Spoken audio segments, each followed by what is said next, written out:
Hello guys, आप सभी को फिर से एक बार एक नया वीडियो में स्वागत है। तो गाइस, आज का ये क्लास अध्याय 5 जे प्रक्रम पर दूसरा क्लास होने वाला है।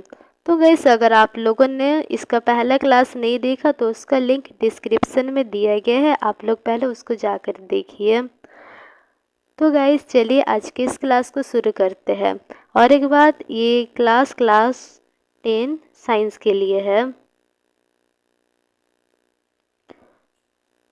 तो गाइस, पिछले वाले वीडियो में हम लोगों ने देखा था कि पोषण, श्वसन और उत्सर्जन किसे कहते हैं। तो गाइस, आज की इस क्लास से हम लोग पोषण के विषय में पढ़ना शुरू करेंगे। तो गाइस, पोषण में दो प्रकार का पोषण पाया जाता है, एक स्वपोषी पोषण, दूसरा विषमपोषी पोषण। तो स्वपोषी पोषण गाइस पौधे या फिर कुछ जीवाणु जैसे नीलहरित शैवाल तो उसमें पाया जाता है। और जो विषमपोषी पोषण होते हैं तो ये विषमपोषियों में पाए जाते हैं, जैसे कि जंतु और कवक। तो इसी के विषय में चलिए पढ़ते हैं। तो देखिए, सबसे पहले तो पोषण का डेफिनेशन दिया गया है, ऊर्जा के स्रोत का बाहर से जीवों के शरीर में स्थानांतरण। मतलब ऊर्जा का स्रोत जैसे भोजन, तो भोजन का बाहर से हमारे शरीर में आना, तो इसको हम लोग क्या कहते हैं, ये इसके लिए जो प्रक्रम होता है, प्रक्रिया होता है, तो उसको हम लोग पोषण कहते हैं। तो जो पोषण होता है तो वो दो प्रकार का होता है, एक स्वपोषी पोषण होता है, दूसरा विषमपोषी पोषण होता है। तो स्वपोषी पोषण जो होता है तो वो स्वपोषी जीवों में पाए जाते हैं, जैसे पौधे। और स्वपोषी जीव मतलब जो अपना भोजन खुद बनाते हो। तो देखिए, इसका डेफिनेशन पढ़ लेते हैं। वे जीव जो अकार्बनिक पदार्थ, तो गाइस अब समझते अकार्बनिक पदार्थ क्या है। तो इसमें गाइस अकार्बनिक पदार्थ में जैसे ऑक्सीजन हो गया, सल्फर हो गया, फिर कार्बन डाइऑक्साइड हो गया, तो ये सब गाइस अकार्बनिक पदार्थ में शामिल होते हैं। तो ये दोनों में अंतर समझते हैं, कार्बनिक पदार्थ और अकार्बनिक पदार्थ में।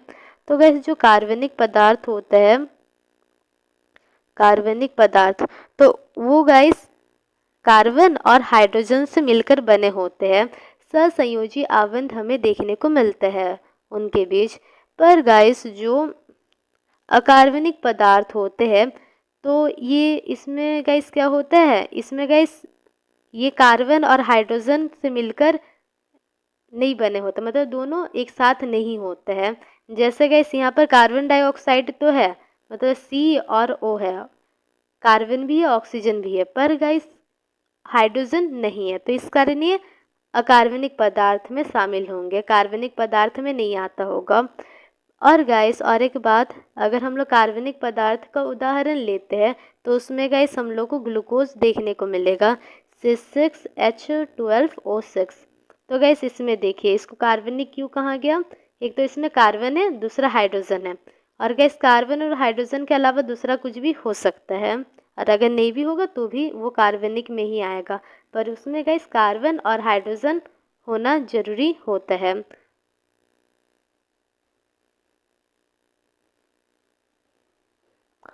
तो गैस वो कार्बनिक पदार्थ कहलाता है। फिर देखिए, इसको पढ़ते हुए डेफिनेशन पढ़ लेते हैं। वे जीव जो अकार्बनिक पदार्थ जैसे कार्बन डाइऑक्साइड, तो गाइस कार्बन डाइऑक्साइड क्या है, अकार्बनिक पदार्थ है, तो ये पौधा तो लेते ही है। तो अकार्बनिक पदार्थ एवं जल जैसे सरल पदार्थ का उपयोग करते हैं। तो गैस वैसे जीव जो ऊर्जा के लिए, ऊर्जा प्राप्त करने के लिए, तो गैस जो ऊर्जा है तो वो हमें बाहर से मिलता है, ऊर्जा का स्रोत से हमें ऊर्जा मिलता है। तो गैस जो पौधे होते हैं तो उनमें पोषण कैसे होता है, तो पोषण के लिए गैस जो पौधे हैं तो वो बाहर से लेंगे अकार्बनिक पदार्थ।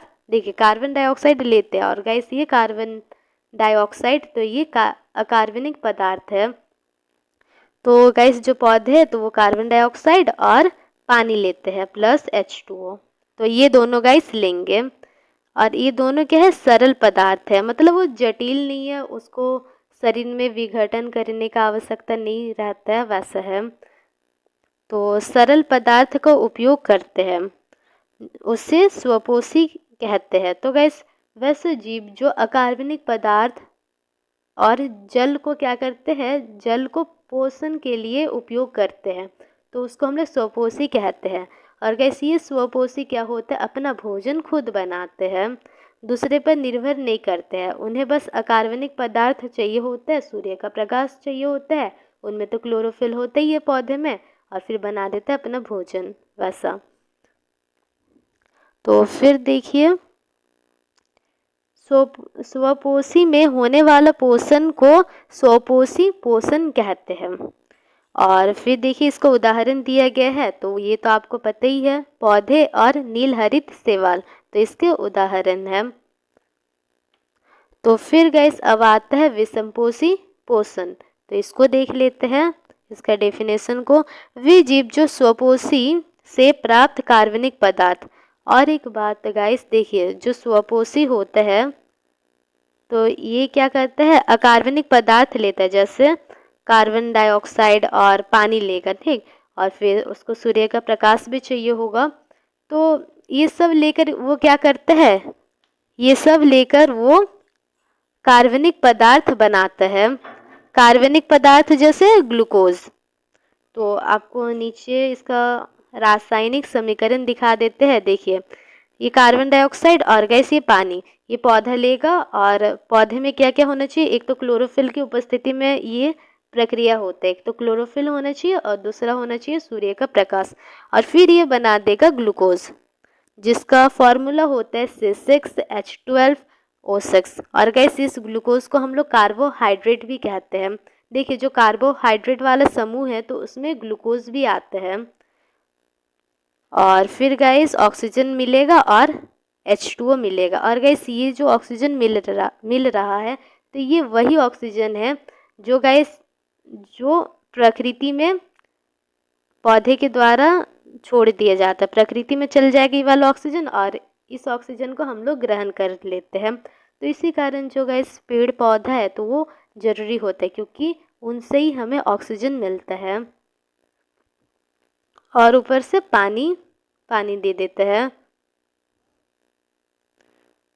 तो इसको तो हम लोग धीरे धीरे पढ़ेंगे। अभी विषमपोषी पोषण पर आते हैं फिर से। देखिए वे जीव जो स्वपोषी से प्राप्त कार्बनिक पदार्थ का उपयोग करते हैं, तो गैस स्वपोषी कौन सा पदार्थ देगा, कार्बनिक पदार्थ देगा। जैसे कि गैस हम लोग अभी देखिए जो स्वपोषी है तो वो ग्लूकोज का निर्माण करते हैं, और गैस जो ग्लूकोज है तो वो क्या है, वो कार्बनिक पदार्थ है, और हम लोग स्वपोषी जीवों से कार्बनिक पदार्थ ही लेते हैं। मतलब इसका सीधा वही मतलब है गाइस कि जो स्वपोषी जीव होते हैं तो वो अकार्बनिक पदार्थ लेते हैं, फिर कार्बनिक पदार्थ बनाते हैं, और उसी कार्बनिक पदार्थ को हम जैसे विषमपोषी लोग ले लेते हैं। फिर देखिए कार्बनिक पदार्थ जटिल होते हैं, तो गैस जो कार्बनिक पदार्थ है तो वो सरल नहीं होते, पानी या फिर कार्बन डाइऑक्साइड जैसा, वो जटिल होते हैं। फिर इसलिए इनके विघटन के लिए शरीर में जैव उत्प्रेरक एंजाइम पाए जाते हैं। तो गैस इसके विषय में हम लोग आगे की क्लासेस में चर्चा करेंगे कि एंजाइम क्या है।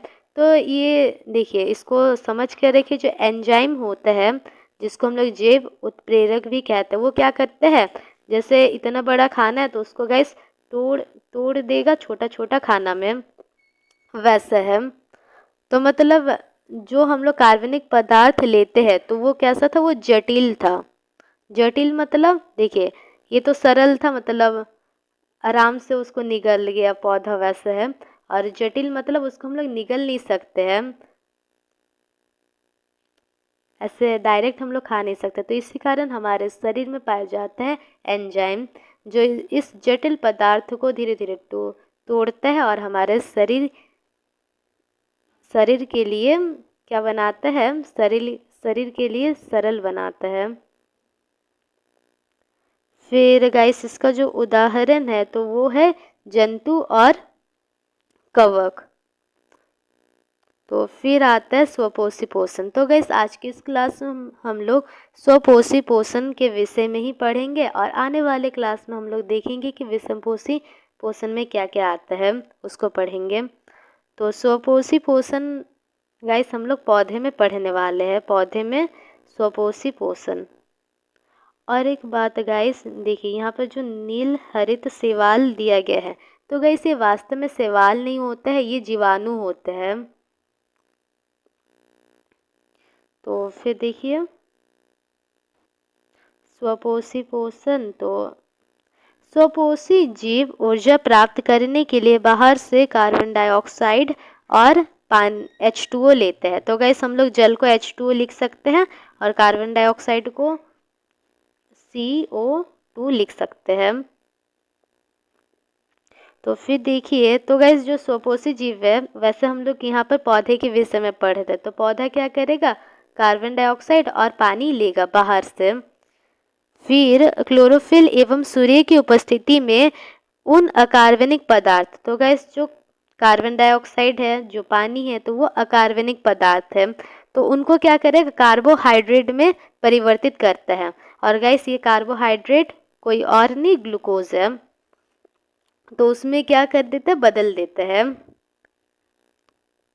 और इसी कार्बोहाइड्रेट से मिलता है पौधे को ऊर्जा, और हमें भी ऊर्जा मिलता है इसी कार्बोहाइड्रेट से। तो देखिए इस कार्बोहाइड्रेट में ही ऊर्जा प्राप्त किया जाता है। पर गाइस ये जो कार्बोहाइड्रेट होता है, तो इसको पौधा ऐसे तुरंत, जैसे बना कार्बोहाइड्रेट तुरंत बना और तुरंत उपयोग में लाएगा, तो वैसे नहीं करते हैं, बल्कि उसको संचित करके रखता है। संचित मतलब स्टोर करके रखता है, जमा कर रखता है। जब ज़रूरत पड़ेगा इस कार्बोहाइड्रेट का, ऊर्जा का, तो तब इस्तेमाल करेगा पौधा। तो देखिए ये कार्बोहाइड्रेट तुरंत उपयोग में नहीं लाए जाते हैं, बल्कि मंड के रूप में संचित किया जाता है। जब इसका ज़रूरत पड़ेगा तब क्या होगा, ऊर्जा प्राप्त करने के लिए जब इसका ज़रूरत पड़ेगा तब इसका उपयोग कर लेता है, वरना वो क्या कहता है, जुगा कर रखता है, जमा करके रखेगा। तो देखिए यहाँ पर गाइस क्या है, रासायनिक समीकरण है कि पौधे में कौन सा रासायनिक अभिक्रिया हो रहा है। देखिए यहाँ पर पौधा कार्बन डाइऑक्साइड लेगा CO2, फिर पानी लेगा बाहर से H2O, फिर क्लोरोफिल और सूर्य के प्रकाश की उपस्थिति में, क्लोरोफिल पौधे की पत्तियों में पाया जाता है, तो क्लोरोफिल और सूर्य की प्रकाश की उपस्थिति में बना देगा ग्लूकोज, और फिर ऑक्सीजन बनाएगा, जो ऑक्सीजन गैस बाहर में ये छोड़ देते हैं रंध्र के द्वारा, और फिर बनाएगा पानी। तो फिर गाइस देखिए अभी स्टेप्स दिया गया है, मतलब चरण क्या क्या चरण गाइस पालन करता है इस अभिक्रिया के लिए पौधा, तो उसको देखते हैं। तो देखिए पहला चरण तो ये है, क्लोरोफिल द्वारा प्रकाश ऊर्जा को अवशोषित करना। तो पहले चरण में क्या करते हैं, जो पौधे की पत्तियों में क्लोरोफिल पाया जाता है, तो उसके द्वारा ये क्या करेगा, प्रकाश का जो ऊर्जा है, मतलब वही सूर्य का प्रकाश को अवशोषित करेगा। देखिए सूर्य का प्रकाश से हमें प्रकाशीय ऊर्जा या फिर प्रकाश ऊर्जा बोल सकते हैं, वो मिलता है। फिर देखिए प्रकाश ऊर्जा को रासायनिक ऊर्जा में बदलना तथा जल के अणुओं हाइड्रोजन एवं ऑक्सीजन में विघटन। तो गाइस देखिए जो प्रकाश ऊर्जा क्लोरोफिल, पौधे के पत्तियों में जो क्लोरोफिल पाए जाते हैं, तो वो ले लिया प्रकाश ऊर्जा को, फिर गाइस इसी प्रकाश ऊर्जा को वो क्या किया, रासायनिक ऊर्जा में परिवर्तित कर दिया, रासायनिक ऊर्जा में बदल देते हैं। और फिर देखिए जल, पौधे में क्या होते हैं, जो जल पौधे बाहर से लेता है, तो उसको देखिए जो पानी किससे बना होता है, हाइड्रोजन और ऑक्सीजन। तो गाइस ये दोनों को, इस पानी को क्या कहता है, विघटन करता है। विघटन में क्या होगा, हाइड्रोजन अलग हो जाएगा, ऑक्सीजन गैस अलग हो जाएगा, ऐसा। तो हाइड्रोजन गैस मिलेगा और ऑक्सीजन गैस मिल जाएगा, तो फिर पानी का भी विघटन हो गया। तो ये दूसरा चरण है। फिर गाइस जो तीसरा चरण है, तो उसमें होता है कार्बन डाइऑक्साइड का कार्बोहाइड्रेट में अपचयित। तो इसको समझते कि अपचयित काहे लिखा है, अपचयन ना। तो यहाँ पर देखिए, यहाँ पर गाइस CO2 था, और यहाँ पर देखिए यहाँ पर कार्बन भी है, ऑक्सीजन भी है। पर अगर हम लोग इसमें देखते हैं, देखिए यहाँ पर क्या हो रहा है, हाइड्रोजन गैस जुड़ रहा है। तो देखिए हम लोग पढ़े थे चैप्टर 1 में कि जो अपचयन होता है तो उसमें या तो ऑक्सीजन का कमी होगा, या फिर गैस हमें क्या देखने को मिलेगा, हाइड्रोजन का वृद्धि। तो इसमें अगर हम लोग देखेंगे, इसमें देखिए हाइड्रोजन जुड़ रहा है, पहले हाइड्रोजन नहीं था कार्बन डाइऑक्साइड में, पर यहाँ पर हाइड्रोजन मिल रहा है, मतलब यहाँ पर अपचयन हो रहा है, वैसा है।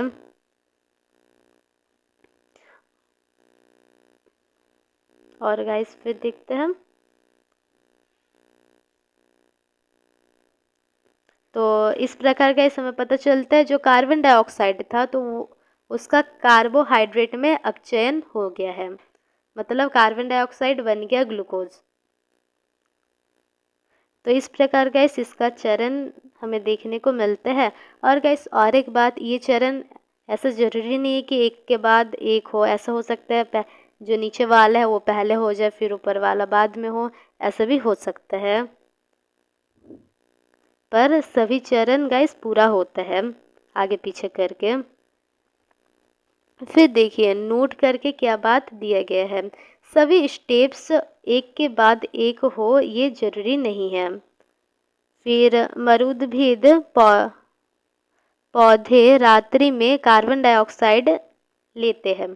तो गैस जो मरुद्भिद का पौधा होता है तो वो रात में क्या करता है, कार्बन डाइऑक्साइड लेते हैं और फिर एक बीज का उत्पाद बनाए रखता है। और फिर जब सुबह हो जाता है तो क्लोरोफिल तो है ही है, और सूर्य का प्रकाश मिल जाएगा। तो देखिए ये जो अभिक्रिया में हम लोग क्या देखे कि ये जो अभिक्रिया है वो क्लोरोफिल, उसके लिए तो क्लोरोफिल चाहिए ही होगा और सूर्य का प्रकाश भी चाहिए होता है।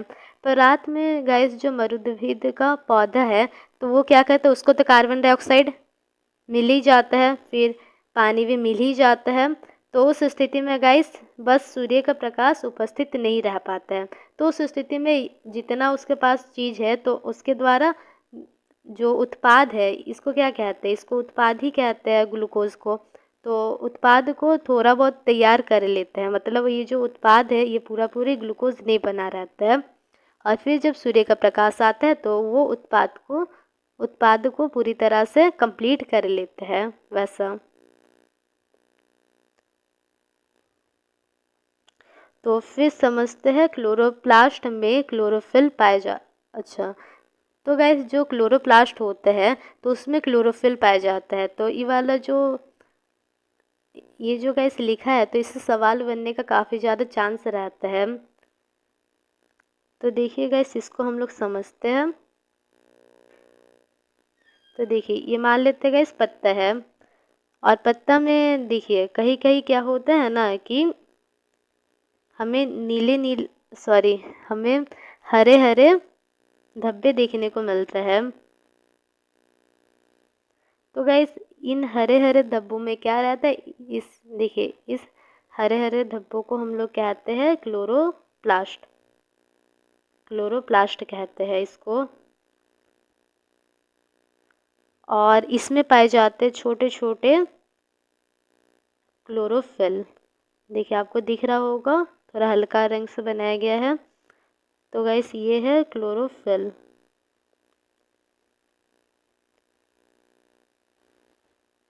ये वाला है यहाँ पर, अच्छा कलर चेंज कर लेते हैं,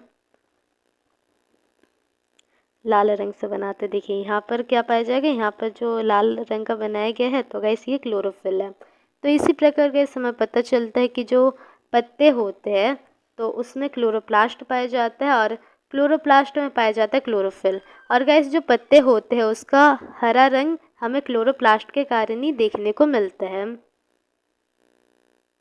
तो इसको भी आप लोग कहीं लिख कर रख सकते हैं कि पत्ते का हरा रंग क्लोरोप्लास्ट के लिए होता है। तो गाइस अब आता है, अभी हम लोग पढ़ते हैं रंध्र के विषय में। तो ये तो पढ़ लिए कि जो पौधे होते हैं तो उसमें पोषण कैसे होता है। और गाइस पोषण का देखिए पोषण में क्या बन रहा था गाइस, ग्लूकोज बन रहा था और इसी ग्लूकोज से पौधा को मिल रहा था ऊर्जा। वैसा तो ग्लूकोज बनने तक का जो प्रक्रिया है तो उसको हम लोग क्या कहेंगे, पोषण कहेंगे। एक तो पौधा क्या किया, कार्बन डाइऑक्साइड लिया, पानी लिया, फिर क्लोरोफिल और सूर्य के प्रकाश की उपस्थिति में उसको कार्बोहाइड्रेट में परिवर्तित कर दिया और ये कार्बोहाइड्रेट से मिलता है उसको ऊर्जा। तो यही पौधे में क्या है, यही पौधे में पोषण का प्रक्रम है। तो गाइस अब हम लोग रंध्र के विषय में पढ़ते हैं। तो गैस इसको हम लोग पहले समझ लेते हैं। तो गैस जो रंध्र होते हैं तो उसमें क्या होता है, उसमें से गैस का आदान प्रदान होता है और ये रंध्र पौधे की पत्तियों में पाया जाता है और एक छोटा सा छिद्र रहता है पौधे की पत्तियों में। तो इसी से ही गैस का आदान प्रदान होता है। आप लोगों ने 9वीं कक्षा में पढ़ा होगा। तो कौन कौन से गैस, एक तो कार्बन डाइऑक्साइड और दूसरा ऑक्सीजन। इसी रंध्र से गाइस ऑक्सीजन निकलता है बाहर पौधे से और इसी रंध्र से जो कार्बन डाइऑक्साइड है तो वो पौधे के अंदर घुसता है। तो देखिए गाइस ये जो देखिए यहाँ पर इसको और थोड़ा जूम कर लेते हैं। तो गाइस ये जो गैप है देखिए जो पर्पल कलर से बनाया जा रहा है तो इसको गाइस हम लोग कहते हैं रंध्र। रंध्र छिद्र है और उसके ऊपर है द्वार कोशिकाएं। ये दोनों येलो कलर का जो है तो इसको हम लोग द्वार कोशिकाएं कहते हैं। तो गाइस ये द्वार कोशिका ही क्या करता है, रंध्र का जो छिद्र है तो उसको कभी बंद करता है कभी खोलता है, वैसे ज़रूरत के हिसाब से। अगर गाइस पौधे को कार्बन डाइऑक्साइड का ज़रूरत पड़ेगा तो उस स्थिति में जो द्वार कोशिकाएं है तो वो रंध्र के छिद्र को खोल देते हैं और जब कार्बन डाइऑक्साइड का ज़रूरत पूरा हो जाएगा तो उस समय क्या करेगा, जो द्वार कोशिकाएं है तो वो रंध्र के छिद्र को बंद कर देगा। तो गाइस ऐसा किस प्रकार होता है तो उसको देखते हैं। तो देखिए क्या होता है, मान लेते हैं कि अभी हमें कार्बन डाइऑक्साइड को घुसाना है पौधे के अंदर, पौधे को ज़रूरत पड़ा है कार्बन डाइऑक्साइड का। तो उस स्थिति में क्या करेगा, ये द्वार कोशिकाएं फूल जाते हैं। क्यों फूलते हैं, देखिए पौधे में होता है पानी और वही पानी इन द्वार कोशिकाओं में आ जाता है जब पौधे को कार्बन डाइऑक्साइड का ज़रूरत पड़ेगा। तो पानी आ जाता है तो इसमें बना देते हैं H2O। तो पानी आ गया तो गाइस पानी आ जाता है। वैसे आप लोग किसी भी जैसे बलून है उसमें अगर पानी डालेंगे तो बलून क्या होता है, थोड़ा फूला हुआ दिखता है। तो उसी प्रकार का ये जो रंध्र है द्वार कोशिका है तो ये फूल जाता है और ये जब फूलता है तो उस स्थिति में जो रंध्र का छिद्र है तो वो हमें देखने को मिल जाता है और फिर आराम से इस रंध्र का छिद्र से होता हुआ जो कार्बन डाइऑक्साइड है तो वो पौधे के अंदर घुस जाएगा। तो गाइस अब हम लोग वैसी स्थिति मानते जब पौधे को कार्बन डाइऑक्साइड का ज़रूरत पूरा हो जाता है तो उस स्थिति में रंध्र को बंद करना पड़ता है। तो ये रंध्र कैसे बंद होगा, तो वही द्वार कोशिकाएं करेगा। तो गाइस देखिए जब द्वार कोशिकाएं सिकुड़ता है तो कब सिकुड़ेगा, जब इसमें से पानी बाहर आएगा, जो पानी द्वार कोशिकाओं में गया था। तो गाइस द्वार कोशिकाओं का जब पानी बाहर आएगा तो ये सिकुड़ने लग जाएगा। तो जब सिकुड़ने लगेगा तो देखिए रंध्र का छिद्र अभी दिखे नहीं रहा है। तो नहीं दिख रहा मतलब जो रंध्र है, रंध्र का छिद्र है तो वो बंद हो गया। तो वो बंद हो गया मतलब उसमें कार्बन डाइऑक्साइड अभी नहीं घुस पाएगा। वैसे होते हैं गाइस द्वार कोशिकाओं का कार्य। तो गाइस अभी एक एक करके इसको पढ़ते हैं क्या क्या दिया गया है। देखिए कार्बन डाइऑक्साइड पौधे में कैसे जाता है तो इस विषय में बताया गया है। तो गैस का अधिकांश आदान प्रदान प्रकाश संश्लेषण के लिए रंध्र के द्वारा होता है। तो गैस अधिकतर गैस का आदान प्रदान, कार्बन डाइऑक्साइड का पौधे के अंदर घुसना और ऑक्सीजन का बाहर निकलना, तो वो किसके द्वारा होता है, तो वो रंध्र के द्वारा होता है। तो गैस रंध्र के अलावा भी पौधे में जैसे तना वाला भाग है, फिर दूसरा है जड़ और पत्तियाँ पौधे का, तो उसमें से भी गैस का आदान प्रदान होता है पर उतना ज़्यादा नहीं, रंध्र से ही ज़्यादा होता है। फिर देखिए रंध्र को खोलना तथा बंद करना द्वार कोशिकाएं करती है। फिर जब जल इस द्वार कोशिकाओं में घुसता है तो ये फूल जाता है। द्वार कोशिका देखिए पानी घुसेगा तो वो फूल जाएगा, और जब फूलेगा तब रंध्र का जो छिद्र है तो वो हमें देखने को मिल जाएगा, और फिर इजीली उसमें से उसमें कार्बन डाइऑक्साइड क्या होगा, घुस जाएगा। फिर देखिए जब कार्बन डाइऑक्साइड की आवश्यकता नहीं होती है तो द्वार कोशिकाएं सिकुड़ती है और उसमें से गैस पानी बाहर आ जाता है, तो जिसके कारण रंध्र बंद हो जाता है। सिकुड़ने से रंध्र क्या होगा, बंद हो जाएगा और कार्बन डाइऑक्साइड अंदर नहीं जा पाएगा। तो गैस इसका जो ड्राइंग है, डायग्राम है, तो यही मेन है। इसको अगर समझ जाइएगा तो आप लोग आराम से बनाकर लिख भी सकते हैं। देखिए ये द्वार कोशिकाएं है, ये जब फूलेगा तो देखिए जब फूलेगा तो ये इस तरफ बढ़ने लग जाएगा। फूलने से इस तरफ बढ़ने लगेगा तो देखिए ये वाला जो बीच का छिद्र है तो ये ज़्यादा होने लगेगा धीरे धीरे, और जब गैस ये सिकुड़ेगा तो इस तरफ जाएगा, ये वाला इस तरफ जाएगा और ये वाला भी उसी तरफ इस तरफ चल जाएगा ये वाला, और ये वाला इस तरफ। तो दोनों एकदम सर्ट से जाएंगे तो रंध्र का छिद्र बंद हो जाएगा उस स्थिति में।